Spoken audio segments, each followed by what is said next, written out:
Hello guys, welcome to my channel MCQ master Telugu. ఈరోజు నేను ఇంగ్లీష్కి సంబంధించి ప్రిపోజిషన్ వీడియోస్ మీద పీవైక్యూస్ తీసుకొచ్చాను.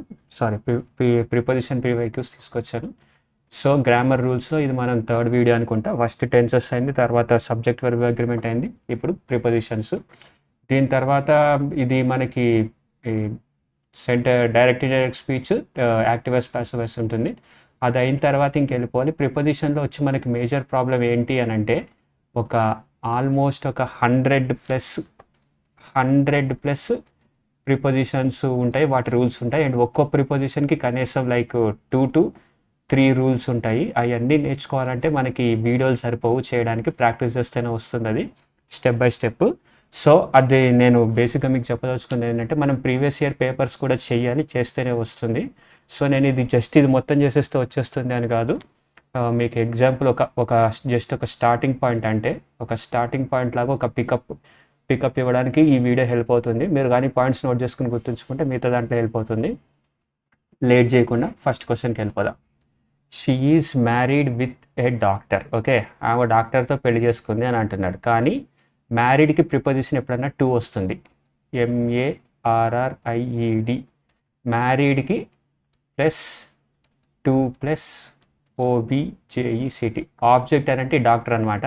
She is subject plus married to object. Okay, ఒక మనిషి ఇంకో మనిషిని పెళ్లి చేసుకున్నట్టు వస్తుంది. కానీ మ్యారీడ్ ఎట్ కూడా వస్తుంది. MARRIED, married at. అది ఎప్పుడు వస్తుంది చూడండి సెంటెన్స్.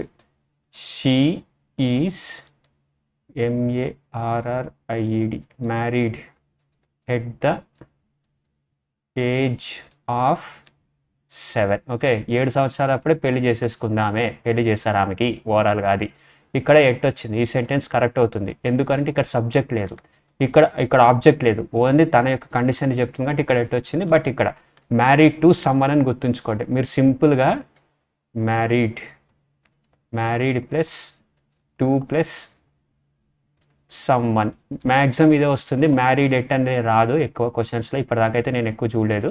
ఇది CGL 2021లో వచ్చిన క్వశ్చన్. ఇది చూసారా, మ్యారీడ్ టు సమ్మన్ అనే రూల్ గుర్తుంచుకోండి. ఓకే, ఇది ట్రిక్ బాగా గుర్తుంచుకొని నోట్ చేసి పెట్టుకోండి, married to someone. Next question చూసారు కదా, married to. Okay, next question. The manager was angry on the staff. Okay, ఇక్కడ ఎర్రర్ ఏముందో చూద్దాం. యాంగ్రీ ఆన్ దగ్గర ఎర్రర్ ఉంది. ఓకే, యాంగ్రీ ఎట్ సమ్మన్, ఇది కూడా అంతే, same rule. ANGRY, angry +at SOMEONE, someone. Okay, ఒక వ్యక్తి మీద కోపం, యాంగ్రీ అని వచ్చినప్పుడు, ఒక వ్యక్తి మీద కోపంగా ఉన్నాడు అని చూపించినప్పుడు, లేదా ఒక జనాభా మీద కోపంగా ఉన్నాడని చూపించినప్పుడు, ఒక గ్రూప్ మీద అని చూపించినప్పుడు ఎట్ వస్తుంది. మరి యాంగ్రీ విత్ సంథింగ్ అని అంటే చూడండి, అది కూడా వస్తుంది. యాంగ్రీ +విత్ అని కూడా వస్తుంది.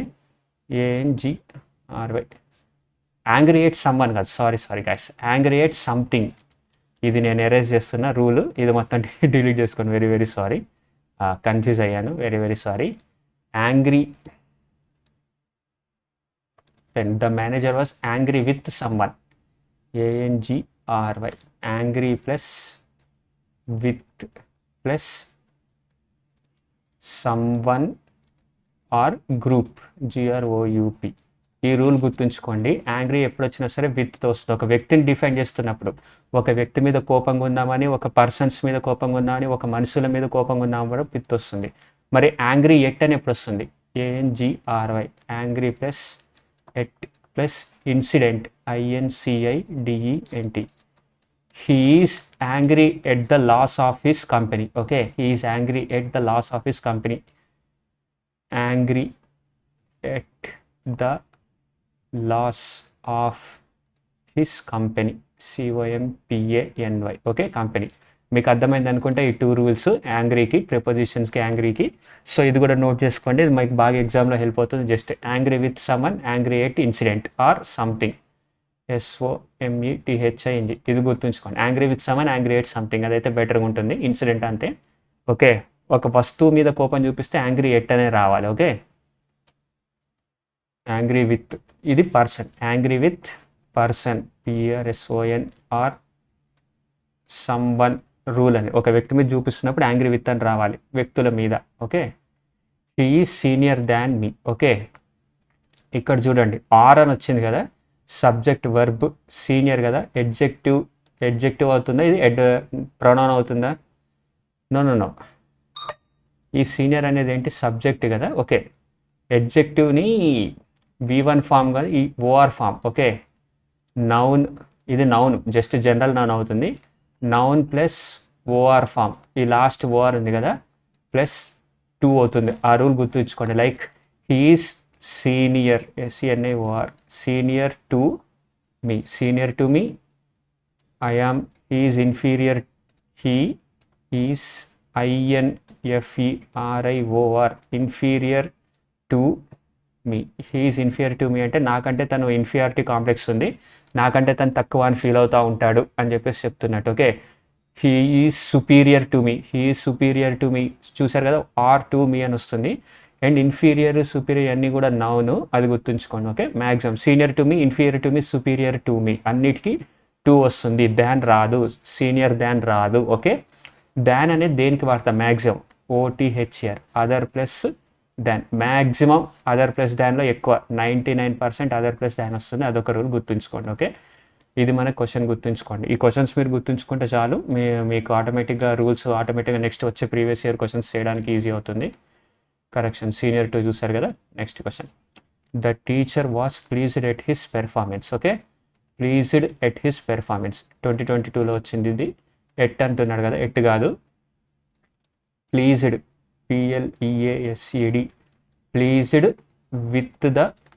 Pleased with performance, PRFORMANC, with his అదంతా తర్వాత. ఓకే, మేజర్ రూల్ గుర్తుంచుకోండి, pleased with something, pleased with something, PLEASED, with something, SOMETHING. Something అంటే ఏదో ఒక వస్తువు లేదా ఏదో ఒక ఇన్సిడెంట్, ఏదో ఒకటి అని అర్థం అన్నాడు. ప్లీజ్డ్ విత్ సంథింగ్, అది గుర్తుంచుకోండి. Okay, next question, pleased with something చూసారు. Next question, she is afraid from dogs. Okay, ఎఫ్రైడ్కి ఎప్పుడన్నా సరే ప్రిపోజిషన్ ఏమొస్తుందో తెలుసా, ఫ్రమ్ రాదు, AFRAID, afraid plus of plus something, SOMETHING, afraid plus of plus something, అది గుర్తుంచుకోండి. Okay, afraid plus of plus something. మనకు కావాల్సింది ఏంటి, ఇక్కడ ఇంకో ఎగ్జాంపుల్ చెప్తాను. She is, AFRAID, afraid of lizards, LIZARDS. మన దగ్గర తెలిసిన కదా, మ్యాక్సిమం లేడీస్ బల్లులకి భయపడతారు, దాన్ని ఇలా రాసి, నేను కూడా బల్లులు అంటే భయమే, నాకు కూడా అదే రకమైన ఎలర్జీ. సో ఏమి ఫెమినిజం గిమినిజం అదే యాంగిల్ చూపించి మీరు కానీ ఫీమేల్ ఉంటే అలా చెప్పకండి. నాకు కూడా సత్యంత భయం, స్నేక్స్ అన్న రెప్టైల్స్ అన్న సత్యంత భయం, ముందే చెప్తున్నా. షీ అని ఇక్కడ రాశానని చెప్పేసి ఇప్పుడు మీరు ఫెమినిజం అని చేయకండి. Okay, this is just an example, అంతే, ఎగ్జాంపుల్గా రాస్తున్నా. ప్లీజ్ లేడీస్ ఎవరైనా నా వ్యూవర్స్ ఉంటే దయచేసి కోపడకండి, నాకు కూడా సత్యంత భయం. Okay, next question, he is capable to do this work. ఎప్పుడన్నా గుర్తుంచుకోండి, కేపబుల్ అనే వర్బ్కి, ఇది కేపబుల్ అనేది వర్బ్ అవుతుందా, నో, ఎడ్జెక్టివ్ అవుతుంది. ఎడ్జెక్టివ్ అని అంటే ఏంటి అంటే ఒక నౌన్ యొక్క డిఫైన్ చేసేది. ఓకే, తనని హీని డిఫైన్ చేస్తుంది, వాడి యొక్క కెపాసిటీ గొప్పది అని చెప్తుంది. హీ ఈజ్ కేపబుల్ కదా, CAPABLE. కేపబుల్ ఏం ప్రిపోజిషన్ తీసుకుంటుందో కదా, capable plus of plus ing form వస్తుంది. ఇది MTSలో వచ్చిన క్వశ్చన్, ఇది MTSలో చూడండి, capable plus of plus ing అంటే ఏంటి, ఎలా వస్తుందో తెలుసా సెంటెన్స్, చూడండి. అతని పని చేయడానికి కేపబుల్ అని చెప్తున్నాం మనం. He is capable of doing this work. చూసారు కదా, ఇదన్నమాట answer. He is capable of doing this work అనేది ఆన్సర్. ఓకే, లేట్ చేయకుండా నెక్స్ట్ దానికి పోదాం. చూసారు కదా, కేపబుల్ ఆఫ్ డూయింగ్. ఓకే, ఆ రూల్ గుర్తుంచుకోండి, కేపబుల్ ప్లస్ ఆఫ్ ప్లస్ ఇంగ్ ఫామ్లో ఉంటుంది. And factoring is different from and superior than bill discounting. ఇక్కడ చూడండి, ఆర్ వచ్చింది, ఇక్కడ దాన్ వచ్చింది. సింపుల్గా ఇందాక చెప్పా, 2 అనేది ఉండాలి, ఇక్కడ సుపీరియర్ 2 అని ఉండాలి. He is different from, he is different అనేది different from and superior to bill discounting. Factoring is different from, okay, and superior 2 అని అనుకుంటున్నా. చూద్దాం ఆన్సర్ వచ్చేసి, superior 2. Okay, governments should refrain to associate themselves with anything. గవర్నమెంట్లు దేనికి associate అవ్వకూడదు, I mean ఒకడికి ఫేవరబుల్గా ఉండకూడదు. నేను అదే సారీ నోట్ దాకా వచ్చింది, సారీ, వెరీ సారీ. నేను వీళ్ళ తాలూకా నాకు మా ఓడు అది ఇది అని చెప్పేసి వాళ్ళకి ఫేవర్లు చేస్తారు, చలాన్లు అవన్నీ కూడా తీసేస్తారు చూసారా ట్రాఫిక్ పోలీస్ ఆపితే. అదనమాట ఇది. గవర్నమెంట్ షుడ్ రిఫ్రైన్ అని అంటే మీనింగ్ ఏంటి అని అంటే దూరంగా ఉండడం అనమాట. అటువంటి ప్రాక్టీసులకి దూరంగా ఉండడం, అటువంటి పద్ధతులు ఫాలో అవ్వకుండా, లైక్ విఐపి కల్చర్కి దూరంగా ఉండడం అలాగనమాట. గవర్నమెంట్ షుడ్ రిఫ్రైన్కి టు అనేది ప్రిపోజిషన్ రాదు. ఓకే, ఏమొస్తుంది? REFRAIN, refrain plus FROM. Refrain from అనేది correct answer. Refrain from plus ing form, ఎందుకంటే రిఫ్రైన్ ఫ్రమ్ అసోసియేటింగ్ అని రావాలి. REFRAIN from ASSOCIATING. Refrain from associating themselves THEMSELVS with anything అనేది correct రావాలి. అది ఇది రూల్ అనమాట. రూల్ వచ్చేసి అది గుర్తుంచుకోండి, refrain from. Okay, next one. The constitution of India comprises of 3 wings. Okay, comprises plus of 3 wings. Okay, కంప్రైజెస్కి ఎప్పుడన్నా of ఏ వస్తుంది. ఓకే, అది కరెక్టే ఉంది సెంటెన్స్. నాకు తెలిసి నో ఎర్రర్ అనుకుంటున్నా. రూల్ గుర్తుంచుకోండి, rule comprise plus of, COMPRISE ప్లస్ OF. Okay, comprise plus of, అది గుర్తుంచుకోండి. Okay, consist of, comprises of, correction, comprises number of or consist of. Okay, consist of అనేది correct answer. Sorry, comprise is equal to consist of. Very sorry guys, ఇక్కడ చాలా పెద్ద mistake. మనకి 4 మార్కులు ఎగిరిపోతాయి mains ఎగ్జామ్లో, ఇది కానీ మనం కరెక్ట్ చేయకపోతే. Very sorry. ఇప్పుడు చూడండి, క్లియర్గా రాస్తా. Comprises, COMPRISES, comprises is equal to consist of, CONSIST of కదా. కంప్రైజెస్కి ఆఫ్ రాదనమాట, కన్సిస్ట్కి ఆఫ్ వస్తుంది, అది గుర్తుంచుకోండి. Comprises is equal to consist plus of. So ఇక్కడ ఆఫ్ తీసేయాలి. కంప్రైజెస్ 3 వింగ్స్ అనేది కరెక్ట్ ఆన్సర్ అవుతుంది. Okay, comprises 3 wings or consist of అనేది కరెక్ట్ ఆన్సర్. ఇది గుర్తుంచుకోండి, ఇది మేజర్ ఇంపార్టెంట్ రూల్. కంప్రైజెస్ మీద చాలాసార్లు వచ్చింది, నేనైనా మర్చిపోయా. RULE ప్రాక్టీస్ లేక. సో మీరు కూడా ప్రాక్టీస్ చేస్తారనుకుంటున్నాను బాగా. మా ప్రీవియస్ క్యూస్ ప్రాక్టీస్ చేయండి. Okay, next question.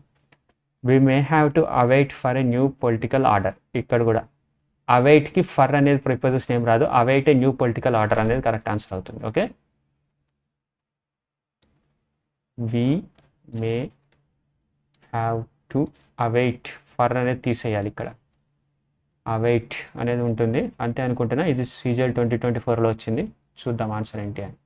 No for, చూసారు కదా. అవైట్కి rule, RULE AWAIT, await is equal to waiting for, WI, waiting plus for, waiting for something someone అని అంటాం కదా, అదనమాట. అవైట్ అనేది అదనమాట మీనింగ్. సో ఇక్కడ ఆల్రెడీ ఫర్ వచ్చింది కాబట్టి ఇక్కడ రాకూడదు. అవైట్ ప్లస్ ఆఫ్ అని కూడా రాకూడదు. ఓకే, అది గుర్తుంచుకోండి. The company is committed for providing quality services. కమిటెడ్కి ఎప్పుడైనా సరే 2 వస్తుంది. ఇదిగోండి, ఇది IBPS క్లర్క్ 2020లో వచ్చిన question.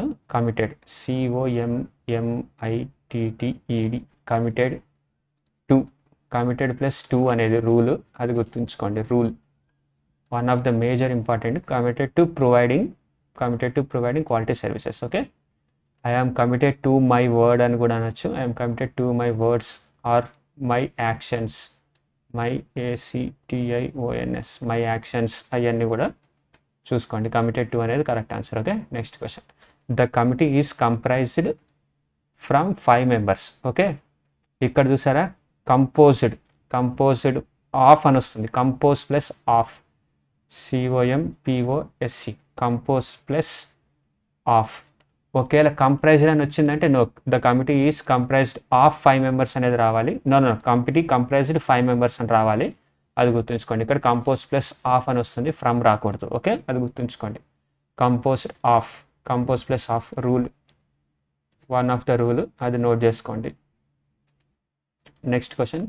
He apologized for the delay to the meeting.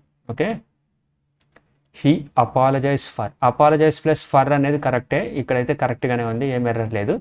He okay apologize to someone అనేది కరెక్ట్ అవుతుంది. Apologize for something APOLOGISC apologize plus for plus something SOMETHING okay apologize plus for plus something and APOLOGISC apologize to someone SOMEONE I apologize it to someone. I apologize for my actions. I apologize for my actions. I apologize to you. Okay. I apologize to her for hitting her. Okay అలాగనమాట answer. అది గుర్తుంచుకోండి. 2 rules మనకి ఫ్యూచర్లో use అవుతాయి. Note చేసుకోండి ఇవన్నీ. Next question correction. Apologised for the delay. What is this? Apologised for ఎందుకు వచ్చింది? అపాలజైజ్డ్ ఫర్రే కదా correct. Delay at in okay delay at okay error అనేది ఇక్కడ ఉంది, నేను ఇక్కడ చూసుకోలేదు. ఫర్ అనేది కరెక్టే ఉంది కానీ delay at the meeting. Apology for the delay at the meeting. Delay in the meeting. Delay at అన్న డిలే ఇన్ అన్న ఇన్ ద మీటింగ్ అన్న కరెక్టే. అది నోట్ చేసుకుందాం. DELAY. చూసారు కదా మనల్ని డైవర్ట్ చేయడానికి ఆడు ఇది ఇస్తాడనమాట. ఇది మన రూల్ గుర్తుంది కాబట్టి నేను దీని మీద ఫోకస్ పెట్టి ఇది రైట్ కాబట్టి నో ఎర్రర్ అనుకున్నా. బట్ దీన్ని మర్చిపోయాను. ఇక్కడ delay to this meeting delay at the meeting అని మర్చిపోయాను. Delay plus at and in అది గుర్తుంచుకోండి. డిలే ఎట్ అండ్ ఇన్ అనేది కరెక్ట్ ఆన్సర్ అవుతుంది. Okay next question. Delay at and in. The profit will be shared between the 4 partners. The profit will be shared between 4 partners. Okay between అనేది ఎప్పుడైనా 2 people మధ్యలో వస్తుంది. Okay between you and me BETWEEN 2 పీపుల్కి మాత్రమే use అవుతుంది. మరి more than 2 ఉంటే ఏం యూజ్ చేస్తుంది? AMONG ఎమాంగ్ 4 పార్ట్నర్స్ అనేది కరెక్ట్ ఆన్సర్ అవుతుంది. అదొక రూల్ గుర్తుంచుకోండి. బిట్వీన్ అనేది ఓన్లీ 2 people మధ్యనే. There is love flourishing between them. అంతేగాని there is love flourishing among 4 partners అని వేసాం అనుకోండి మీనింగే కంపరం మొత్తం అంతా రచ్చ అయిపోద్ది. అది కాదు. ఓకే అది గుర్తుంచుకోండి. Among for more than 2. Okay చూసారు కదా ఎమాంగ్ ఫర్ మోర్ దాన్ 2 ఇద్దరి కంటే ఎక్కువ ఉంటే ఎమాంగ్ అనేది రావాలి షేరింగ్ విషయంలో. ఓకే బిట్వీన్ అనేది ఇద్దరి మధ్యలోనే ఉంటుంది. She has been working here since 3 years. Since అనేది point of time. POINT of TIME. మీరు KGF సినిమా చూసే ఉంటారు. KGFలో రాకీ ROCKY SINC సిన్స్ 1982 ఏదో ఉంటుంది డైలాగ్. చూసారు కదా ఒక పాయింట్ ఆఫ్ టైం. ఈ డైలాగ్ గుర్తుంచుకోండి. రాకీ సిన్స్ 1982 అని. అది గుర్తుంచుకున్నప్పుడు మీకు ఆటోమేటిక్ ఇక్కడ 3 years అని వచ్చింది. 3 years అనేది పాయింట్ ఆఫ్ టైం కాదు, ఒక ఇయర్ కాదు, పీరియడ్. ఓకే లేదా వర్కింగ్ హియర్ ఫర్ అనేది రావాలి, సిన్స్ అనేది రాకూడదు. ఇక్కడ ఫర్ అనేది రావాలి. ఓకే సిన్స్ అనేది రాకూడదు, ఫర్ రావాలి. ఓకే అది గుర్తుంచుకోండి. ఆన్సర్ వచ్చేసి for duration of a time. చూసారు కదా ఈ డైలాగ్ గుర్తుంచుకోండి సరిపోతుంది. Next question. We should avail of this opportunity. We should avail of this opportunity అని అంటుంది. ఇంకొకటి గుర్తుంచుకోండి. Avail AVAIL plus POSSESSIVE possessive noun. Possessive noun అని అంటే ఏంటంటే మై సెల్ఫ్, యువర్ సెల్ఫ్ అలాంటిది అనమాట. My self, our SELVES our selfs అలాంటిది. My self, your self YOURSELF your self, HERSELF her self అలాంటిది అనమాట. Possessive case type noun. అది గుర్తుంచుకోండి. We should avail our selves OURSELVES our selves of this opportunity అనేది correct answer అవుతుంది. చూద్దాం. Okay avail our selves of this opportunity. Reflexive pronoun అంటారు దీన్ని. Sorry possessive కాదు రిఫ్లెక్సివ్. నేను పొజెసివ్ అనుకున్నా.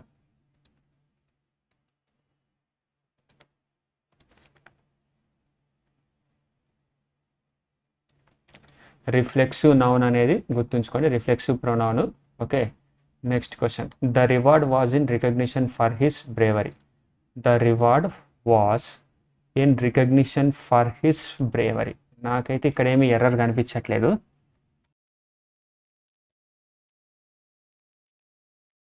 ఈ రికగ్నిషన్ యొక్క రూల్ మనం చూద్దాము. రికగ్నిషన్ ఫర్ హిస్ బ్రేవరీ అనేది కరెక్టే.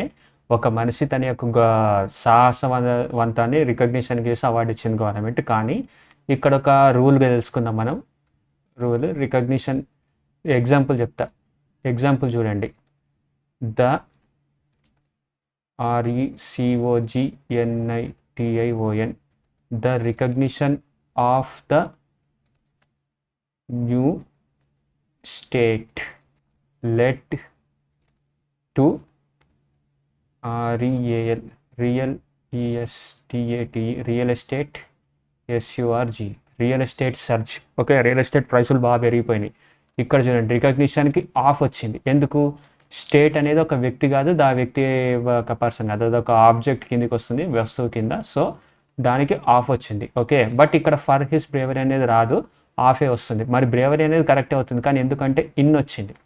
The reward was in recognition for his bravery. Okay, in recognition of, in plus RECOGNITION recognition plus of అనేది గుర్తుంచుకోండి ఇన్ వచ్చినప్పుడు. లేదంటే ఉత్తిన అయితే recognition for RECOGNITION recognition plus for అనేది కరెక్ట్ ఆన్సర్ అవుతుంది. But ఇక్కడ న్యూ స్టేట్ కూడా ఉంది కదా, ఆబ్జెక్ట్ కింద వచ్చినప్పుడు recognition of the new state, the centres recognition of the new state. Okay, led to the real estate search అనేది మీకు అర్థమైంది అనుకుంటున్నాను. ఇంగ్లీష్ కొంచెం కష్టంగానే ఉంటుంది, బట్ అర్థం చేసుకోండి. The reward was in recognition of his bravery, అది గుర్తుంచుకోండి. Okay, of his bravery. Okay, he is proficient of speaking 3 languages. He is proficient of కాదు, ప్రొఫిషియంట్ ఆల్వేస్ ఇన్ వస్తుంది. ప్రొఫిషియన్ అంటే బాగా టాపర్ అని అనుకోండి. PROFICIENT proficient in speaking, SPEAKING in speaking 3 languages. Proficient plus in plus ing ఉంది కదా. Okay, he is proficient in mathematics. Proficient in mathematics కాదు, నాకు కరెక్ట్గా ఐడియా రావట్లేదు. But proficient plus in plus speaking 3 languages అనేది ఐడియల్ క్వశ్చన్, అది గుర్తుంచుకోండి. Proficient plus in అనేది మ్యాక్సిమం వస్తుంది. The cat is hiding over the couch. Couch అంటే సోఫా, సోఫా పైన దాక్కుంటుంది. ఓవర్ అంటే పైన దాక్కుంటుంది అని వచ్చింది, కానీ ఓవర్ అనేది అక్కడ కాదు. The cat is hiding under the couch. Okay, hiding plus under అనేది వస్తుంది ప్రిపోజిషన్, అది గుర్తుంచుకోండి. RRBNTPC question, hiding under. Okay, she excels at mathematics. Okay, ఇక్కడ చూడండి ఎక్సెల్స్ అనేది కూడా మనల్ని బాగా బుర్ర తినే క్వశ్చనే. ఎక్సెల్స్ ఎట్ మ్యాథమెటిక్సా, ఎక్సెల్స్ ఇన్ మ్యాథమెటిక్స్ అనేది మనం చాలా కన్ఫ్యూజ్ అవుతాము.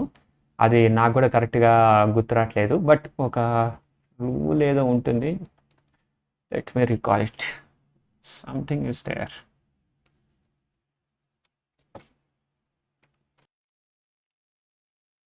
ఓకే గైస్, ఇక్కడ కూడా రూల్ వచ్చేసి మీకు తెలుసు కదా, యాంగ్రీ ఎట్ సంథింగ్ అని. యాంగ్రీ ఎట్ సంథింగ్ అని. ఇక్కడ ఎక్సెల్కి EXEL, excel plus at plus ING form, verb ING form, ing form వస్తుంది. Excel at something and excels EXELS, excels plus in plus noun or field, FIELD. Field అంటే mathematics, science లేదా work, job అలాంటిది అనమాట. She excels in this job అనేది correct answer.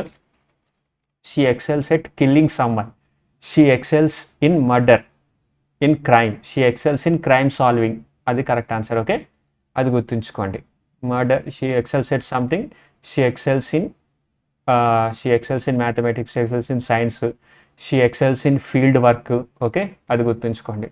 మనకి major rules చూసారు కదా, in వచ్చింది ఇక్కడ. Next question, the gift is from her aunt. The gift is from her aunt. The gift subject. Okay, is helping verb or main verb, అది మనకు సంబంధం లేదు. ఫ్రమ్ హెర్ ఆంట్, హెర్ అనేది తనని డిఫైన్ చేస్తుంది. ఓకే, ద ఆంట్ అంతా బాగానే ఉంది, ఎక్కడ ఏం ఎర్రర్ లేదు. The gift is from her aunt, no error. Okay, correct use of form from. Okay, మా birthday falls in 15th December. Birthday falls on అనేది ఉంటుంది. మీరు మ్యాక్సిమం న్యూస్ పేపర్ ఇంగ్లీష్ అయినా చదువుతూ ఉంటే తెలిసే ఉంటుంది. Birthday falls on 15th December. Okay, falls on 15th December. Falls డేట్కి సంబంధించి ఆనే వస్తుంది maximum. On, fall plus on plus date, అదొక రూల్ గుర్తుంచుకోండి, సింపుల్ రూల్. మీరు ఏమి నోట్ చేసి పెట్టుకోకర్లేదు, జస్ట్ ఒక రివైజ్ చేస్తే చాలు ఈ వీడియోని. ఒకవేళ నోట్ చేసుకోవాలనుకున్నా కూడా ఏం పెద్ద ప్రాబ్లం కాదు, బట్ జస్ట్ ఒక 3 times రివైజ్ చేయండి, మీకే అలవాటు అయిపోద్ది. తర్వాత మనం డైరెక్ట్గా మెయిన్ క్వశ్చన్ సాల్వ్ చేస్తున్నప్పుడు డిఫరెన్స్ దీన్ని వెతుక్కుందాం. The girl on the front desk is very helpful. Okay, front desk అనుకోండి, బెంచ్ ఉంది. The girl on the front desk అని అంటే ఇక్కడ కూర్చుంది, అమ్మాయి బెంచ్ మీద కూర్చుంది అని వస్తుంది. బెంచ్ మధ్యలో బెంచ్ చైర్ ఉంటుంది కదా, ఆ చైర్ మీద కూర్చుంది అని రాదు, బెంచ్ మీద కూర్చుంది అని వస్తుంది. ఓకే, సో ఆన్ అనేది కాదు, ఎట్ అనేది కరెక్ట్ ఆన్సర్ వస్తుంది, preposition at. The girl at the front desk is very helpful, అది గుర్తుంచుకోండి. ఆన్ అని అంటేనేమో ఇప్పుడు టేబుల్ ఉంది, ఇదేమో ఆన్, ఇదేమో ఇన్ 3D వ్యూలో. ఓకే, 3D వ్యూలో మీకు గీస్తున్న అర్థం అవ్వడానికి, ఇదేమో ఇన్. ఓకే, ఇక్కడ మనం ఇక్కడ నిలబడి ఉన్నాం అనుకోండి, ఆ అమ్మాయి ఇక్కడ ఉందనుకోండి, ఇక్కడ ఉంటే the girl at the front desk అనేది మీనింగ్ వస్తుంది. ఓకే, ఇదంతా ఇంటీరియర్, ఇదంతా ఇదేమో ఇన్ అవుతుంది, ఇది కూడా లోపల ఉండేది ఇన్ అవుతుంది, ఇది మాత్రం పైన, ఆ మనిషి పైన ఉంది కాబట్టి ఇక్కడ కూర్చుంటే అమ్మాయి ఆన్ అవుతుంది ఇక్కడ పొజిషన్. సో అది కన్ఫ్యూజ్ అవ్వకండి, the girl at the front desk is very helpful, అది గుర్తుంచుకోండి. Okay, next, he has known Sam for we are teenager. He has known Sam, ఇది ఫర్ వీఆర్ టీనేజర్, మెయిన్ టీనేజ్లో ఉన్నప్పటి నుంచి అతను తెలుసు. పాయింట్ ఆఫ్ టైం అంటే మనం ఏం వాడతాం, సిన్స్, సిన్స్ అనేది వాడతాం, ఫర్ ప్లేస్లో సిన్స్ అవుతుంది, అది గుర్తుంచుకోండి, since point of time. Okay, the country is in peace. Okay, మీరు కానీ కుంగ్ఫు ప్యాండా లేదా సమ్ యానిమేషన్ మూవీస్ అవి చూస్తే ఎట్ పీస్ అనేది కామన్గా వస్తుంది. Finally I'm at peace, FINALLYIAM at PACE, finally నాకు ప్రశాంతత దొరికింది అని అర్థం అనమాట. ఫైనల్లీ నాకు ప్రశాంతత జీవితంలో ఉంది అని అర్థం.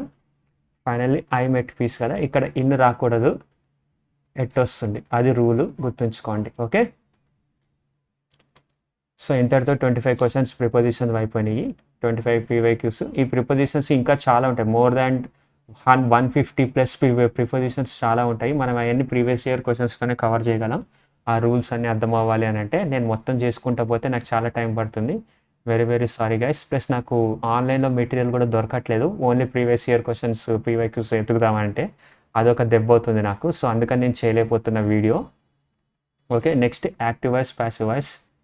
యాక్టివ్ ప్యాసివ్ వీడియో చేస్తా ఇంగ్లీష్లో, మనకి చాలా హెల్ప్ఫుల్ అవుతుంది. యాక్టివ్ ప్యాసివ్ వాయిస్ చాలా ఈజీ ఉంటుంది, జస్ట్ ఒక 5-6 రూల్స్ గుర్తుంచుకుంటే మనం ఆల్మోస్ట్ అంతా చేసేయచ్చు. తర్వాత డైరెక్ట్ ఇండైరెక్ట్ స్పీచ్ చేస్తే మనం ఇంకా డైరెక్ట్గా ప్రీవియస్ ఇయర్ క్వశ్చన్స్లోకి వెళ్ళిపోవచ్చు మనం, ఏమి ఇబ్బంది లేకుండా. నా వీడియో కానీ మీకు నచ్చినట్టయితే please like, share and subscribe చేయండి. దట్స్ ఆల్ ఐఎమ్ ఆస్కింగ్, నాకు కొంచెం ఎంకరేజ్మెంట్ ఇచ్చినట్టుంటుంది. అండ్ మీరు కింద ఇంకా వేరే సబ్జెక్ట్ జీకేలో ఏం కావాలో కామెంట్ పెట్టమని అడుగుతున్నా, ఎవరు పెట్టట్లేదు. జీకేలో ఏ సబ్జెక్ట్ మీరు చేయమని ప్రీవియస్ ఇయర్ క్వశ్చన్స్ తీసుకొస్తాను. That's all I'm asking. Thank you all, love you very much, by by.